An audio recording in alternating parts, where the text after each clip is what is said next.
Braćo ustaše, želio sam da se u ovim časovima pogledamo oči u oči. Želio sam da si progovorimo od srca k srcu, da si reknemo jezikom koga u prvom redu razumijete, braćo ustaše, vi, a koji jezik razumije i cjelokupni hrvatski narod.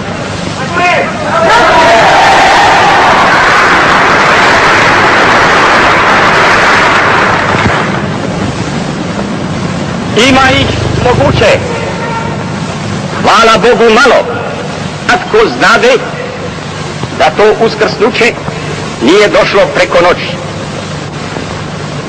Bio je dugi niz desetljeća, moguće i stoljeća,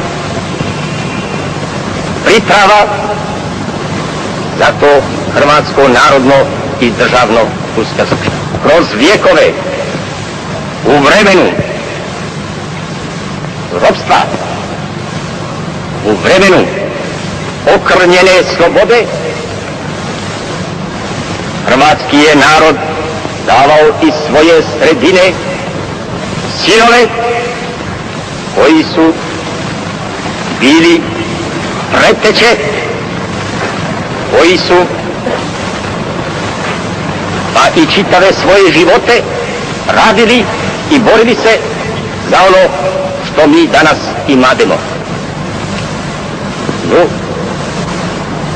napose, u posljednjih 20 godina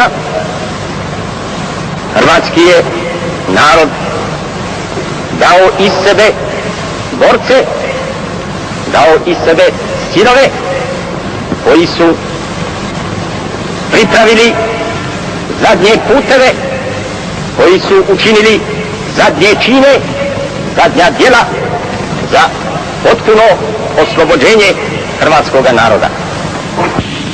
I malodušnici rekli da smo ludi. Onda su rekli da smo fantaste. Onda su rekli da smo tuđi plaćenici.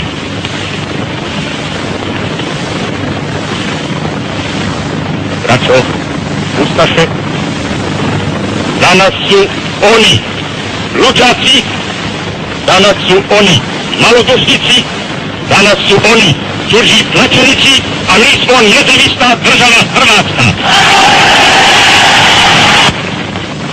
Oslobođenje hrvatskoga naroda i uspostavu nezavisne države Hrvatske utvrdili su donijeli dva velika naroda,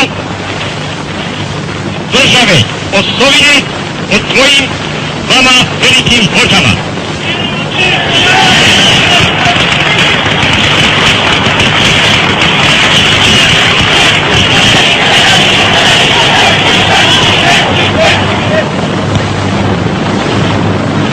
Zato smo mi njima zahvalni.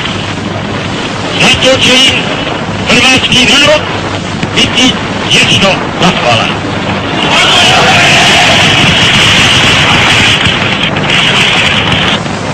Danas je hrvatski narod ustav slobodnih naroda. Danas je hrvatska država potpuno ravnopravna sa svim slobodnim i nezavisnim državama.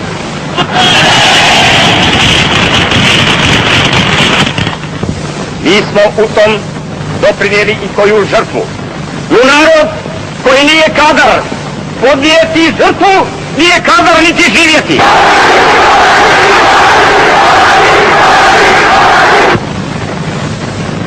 Kada smo mi pravili ugovore o granicama, onda nismo pravili nagode i sporazume. Nagode i sporazume pravili su političari koji nisu bili predstavnici slobodnog naroda i nezavisne države. Mi smo kao predstavnici slobodnog i suverenog naroda i predstavnici nezavisne države Hrvatske pravili međunarodne ugovore.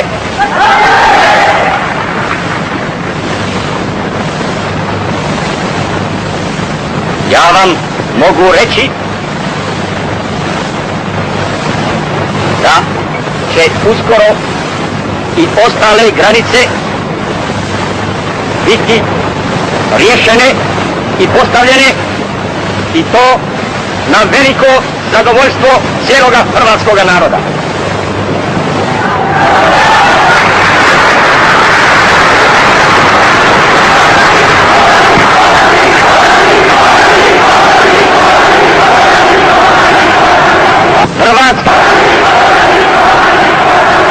Hrvatska nezavisna država već danas jest veća nego li je ikada u povijesti bila.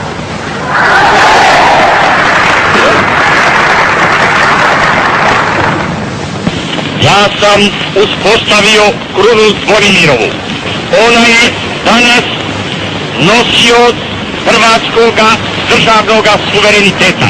Zvonimirova je kruna za sva vremena najveći jamac suvereniteta, vrhovništva nezavisne države Hrvatske, jamac naše potpune narodne i državne nezavisnosti. Ja sam ponudio da ju nosi vojvoda Savoja,